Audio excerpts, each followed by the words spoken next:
రంగారెడ్డి జిల్లా రాజేంద్రనగర్లో high court zone 2 భవనాల నిర్మాణానికి భారత ప్రధాన న్యాయమూర్తి జస్టిస్ సూర్యకాంత్ శంకుస్థాపన చేశారు.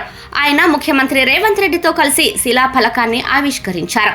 ఈ అంకురార్పణ కార్యక్రమం తెలంగాణ చరిత్రలో ఒక ప్రత్యేకమైన రోజు అని ముఖ్యమంత్రి అభివర్ణించారు. ఒక కోర్టు సముదాయాన్ని నిర్మించడం అంటే కులమతాలకు అతీతంగా ప్రజల కోసం ఒక పవిత్ర స్థలాన్ని నిర్మించడమేనని సీఎం అన్నారు. ప్రజాస్వామ్య వ్యవస్థలో పౌరులకు చివరి ఆశ, నమ్మకం న్యాయస్థానమే. అటువంటి న్యాయస్థానాన్ని నిర్మించే అవకాశం మా ప్రభుత్వానికి రావటం అదృష్టంగా భావిస్తున్నాను అని రేవంత్ పేర్కొన్నారు.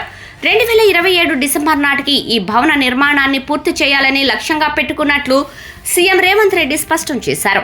ఈ కార్యక్రమంలో సుప్రీంకోర్టు ప్రధాన న్యాయమూర్తులు justice Alok Aradhe, justice S V Bhatti, justice Ujjal Bhuyan, justice P S Narasimha, Telangana High Court ప్రధాన న్యాయమూర్తి జస్టిస్ అపరేష్ కుమార్ సింగ్, ప్రభుత్వ ప్రధాన కార్యదర్శి రామకృష్ణారావు, డీజీపీ శివధర్ రెడ్డి మరియు ఇతర ఉన్నతాధికారులు పాల్గొన్నారు.